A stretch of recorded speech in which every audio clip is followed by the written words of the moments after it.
हाय मेरे प्यारे दोस्तों, आप सभी लोगों के लिए बहुत ही बेहतरीन वीडियो लेकर आए हैं। आज पूरे विटामिन का सर्वनाश करने वाले हैं। एक एक बताएंगे पूरी डिटेल के साथ कि कौन सी विटामिन के कौन से खोज करता है और इसका रासायनिक नाम क्या है। तो पूरी डिटेल के साथ जाने वाले हैं। बहुत दिनों से आप पढ़ते चले आए हो विटामिन के बारे में, लेकिन अभी तक पूर्ण जानकारी नहीं है, तो आज संपूर्ण जानकारी देने वाले हैं। तो चलो वीडियो स्टार्ट करते हैं। सबसे पहले नंबर पर दिया गया है विटामिन ए, यानी कि विटामिन ए की खोज किस वैज्ञानिक ने की। तो विटामिन ए की जो खोज की थी फंक, यानी कि फंक नाम आप पढ़ते चले आए हो, लेकिन इसका जो फुल नेम है वो है कैसिमिर फंक ने की थी। सन 1912 ईस्वी में कैसिमिर फंक ने की थी और इसका जो रासायनिक नाम है वो है रेटिनॉल। अब बात करते हैं विटामिन बी वन की। तो बी वन की बता दें कि इसकी खोज किस सन में हुई। तो 1910 ईस्वी में इसकी खोज हुई थी। और इसकी खोज करने वाले कौन से वैज्ञानिक थे, तो वे थे उमेतारो सुजुकी।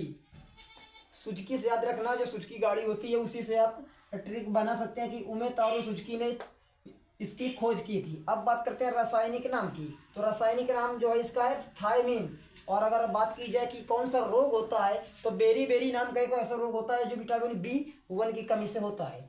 अब बात करते हैं विटामिन बी टू के बारे में। तो बी टू की जो खोज की थी सन 1926 ईस्वी में डी.टी. स्मिथ ने की थी। यानी कि 1926 ईस्वी में डी.टी. स्मिथ ने इसकी खोज की।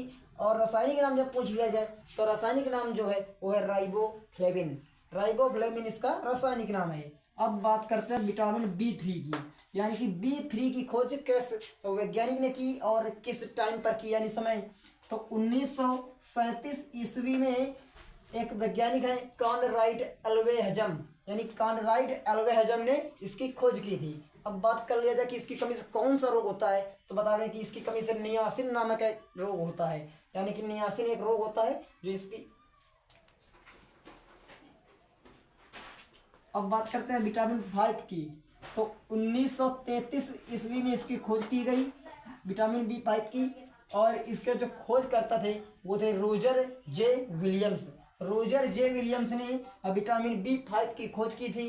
अगर बात की जाए कि इसके रासायनिक नाम क्या है, तो इसका रासायनिक नाम बता दें कि पैंटोथेनिक एसिड जिसे आप लोग बोलते हैं, या फिर पैंटोथेनिक अम्ल भी आप कह सकते हैं। अब अगला नंबर है vitamin B six. Most important question है, विटामिन बी सिक्स की खोज किस वर्ष में हुई थी। तो बता दें कि विटामिन बी सिक्स की जो खोज थी वो सन 1934 ईस्वी में हुई थी। अब बात की जाए कि इसके खोजकर्ता कौन थे या खोज करने वाले वैज्ञानिक का नाम बताइए। तो इसकी खोज जो की थी वो है पाल ग्यारगी।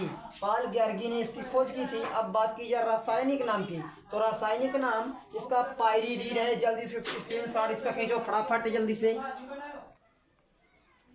अब अगला नंबर है विटामिन बी सेवन, यानी कि बी सेवन की खोज किस सन में हुई। तो बता दें कि 1940 ईस्वी में विटामिन बी सेवन की खोज हुई थी। बहुत ही इंपॉर्टेंट क्वेश्चन, कई बार एग्जाम से पूछा भी गया है। अब बात करते हैं इसकी खोज किसने की थी। तो बता दें कि इसकी जो खोज की थी वो डिन बुर्क नाम के वैज्ञानिक ने की थी। अब अगर इसका रासायनिक नाम पूछ लिया जाए तो रासायनिक नाम इसका बायोटीन है। और बहुत बार एग्जाम्स में पूछा भी गया है बायोटीन कि किस किस विटामिन का रासायनिक नाम है बायोटीन, या बायोटीन क्या है। अब बात करते हैं विटामिन 9 के बारे में, यानी कि विटामिन 9 जिसे आप कहते हैं। अब बात करते हैं इसकी खोज किस सन हुई थी। तो इसकी खोज 1931 ईस्वी में हुई थी। अब बात कर लिया जाता है कि इसके खोजकर्ता कौन थे। तो लूसी विल्स जो थे इसके खोज करता था। ये उतना महत्वपूर्ण नहीं है जितना कि ये पिछला वाला था। चलो अब इसका देख लेते हैं कि रासायनिक नाम। फॉलिक एसिड इसका रासायनिक नाम है, या फॉलिक अम्ल भी आप कह सकते हैं। तो दोनों टाइप से प्रश्न पूछ लिया जा सकता है कि फॉलिक एसिड है या फॉलिक अम्ल। तो आपको घबराना भी नहीं है, क्योंकि जो ऑप्शन में दे दिया जाए वही आपको टिक करना है। अब अगला नंबर है विटामिन बी 12। मोस्ट इंपॉर्टेंट है ये विटामिन बी 12। बहुत अच्छे से देखिए कि इसकी जो खोज 1926 ईस्वी में हुई थी। 1926 ईस्वी में इसकी खोज हुई थी। अगर बात कर लिया जाए कि इसकी खोज किस वैज्ञानिक ने की थी, तो जॉर्ज मिनट ने की थी। यानी कि जॉर्ज मिनट नाम के एक ऐसे वैज्ञानिक थे जिन्होंने विटामिन बी 12 की खोज की थी। अगर बात पूछ ली जाए कि रासायनिक नाम क्या है, तो आपको बिल्कुल करेक्ट लगाना है कि साइनोकोबालामिन इसके रासायनिक नाम है। अब अगला नंबर है सी 1920, यानी कि विटामिन सी की जो खोज हुई 1920 ईस्वी में। और किस वैज्ञानिक ने की थी? अल्बर्ट सार्जेंट नाम के वैज्ञानिक ने इस विटामिन सी की खोज की थी। अगर बात कर लिया जाए इसके एस्कॉर्बिक एसिड, इसका रासायनिक नाम है, रासायनिक नाम पूछ लिया जाए तो एस्कॉर्बिक एसिड है।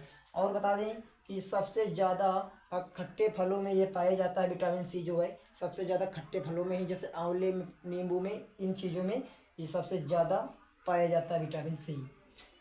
अब बात करते हैं विटामिन डी के बारे में। तो विटामिन डी के बारे में अब देख लेते हैं कि इसकी खोज सन 1920 ईस्वी में हुई थी। और किस वैज्ञानिक ने की थी? विंड्स नाम के वैज्ञानिक ने इसकी खोज की थी। और इसका रासायनिक नाम क्या है? इसका रासायनिक नाम जो है वो है कैल्सीफ्रॉल। कैल्सीफ्रॉल इसमें टिक करना है आपको। अब अगला नंबर बात करने वाले हैं विटामिन ई के बारे में। विटामिन ई के बारे में जानेंगे कि इसकी खोज किस सन में हुई? तो इसकी खोज 1922 ईस्वी में हुई थी, वो भी हर्बर्ट एम एवांस, यानी कि हर्बर्ट एम एवांस ने इसकी खोज की थी। और किस सन में की थी? 1922 में। अगर पूछ लिया जाए कि इसका रासायनिक नाम क्या है, तो इसका रासायनिक नाम टोकोफेरॉल, इसका रियल और रासायनिक नाम है टोकोफेरॉल। अब बात करते हैं लास्ट नंबर यानी विटामिन के बारे में। तो विटामिन के बारे में जानेंगे कि इसकी खोज सन 1929 ईस्वी में हुई थी। अगर बात कर लिया जाए कि इसकी खोज 1929 में किस वैज्ञानिक ने की थी, तो वो बता दें आपको कि हेनरिक डैन नाम के एक ऐसे वैज्ञानिक थे जिन्होंने विटामिन के की खोज की थी। और अगर ऑप्शन में दे दिया जाए कि इसका रासायनिक नाम क्या है, तो फिलोक्विनोन इसका रासायनिक नाम है। फिलोक्विनोन और नाफ्थोक्विनोन तो दोनों इसके रासायनिक नाम है, ये नहीं तो ये सही। तो दोनों में आपको घबराना नहीं है, कोई भी ऑप्शन में दो में एक दिया जाएगा, आपको उसमें लिखना है। अब बात करेंगे कि वसा में घुलनशील विटामिन कौन कौन सी है। तो वसा में घुलनशील विटामिन पहले देख लेते हैं। ए वसा में घुलनशील विटामिन है।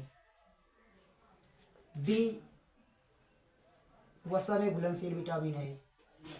ई के वसा में घुलनशील विटामिन है।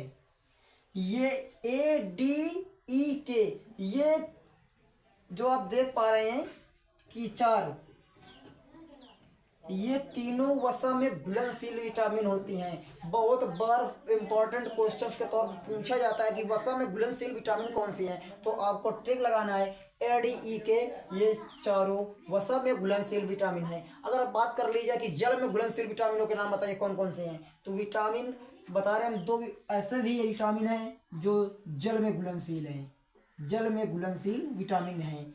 विटामिन बी और विटामिन सी जल में घुलनशील विटामिन है। तो आप लोगों को तो ये समझ में आ ही गया होगा कि विटामिन ए डी ई के जो हैं वो वसा वाले हैं, और विटामिन बी और सी हैं वो जो जल वाले हैं। अगर बात कर ली जाए कि विटामिन के की कमी से कौन सा रोग होता है, तो विटामिन के की कमी से ब्लड का थक्का न जमना, यानी कि रक्त का थक्का न जमना नाम का बीमारी, वो रोग होता है। तो आई होप आप सभी लोगों को बहुत ही सरल तरीके से मैंने बता दिया है, तो आप सभी लोगों को पूरा समझ में आ गया होगा। अगर नहीं आया तो पूरा वीडियो एक बार फिर से दोबारा रिपीट करके देख लीजिए, आपको पूरा एक एक माइंड में सेट हो जाएगा। तो आई होप आप सभी लोगों को वीडियो अच्छा लगा होगा। तो जल्दी से जाओ सब्सक्राइब करके बेल आइकन प्रेस करो। फिर मिलेंगे एक और ऐसी वीडियो के साथ, तब तक के लिए गुड बाय, थैंक्स।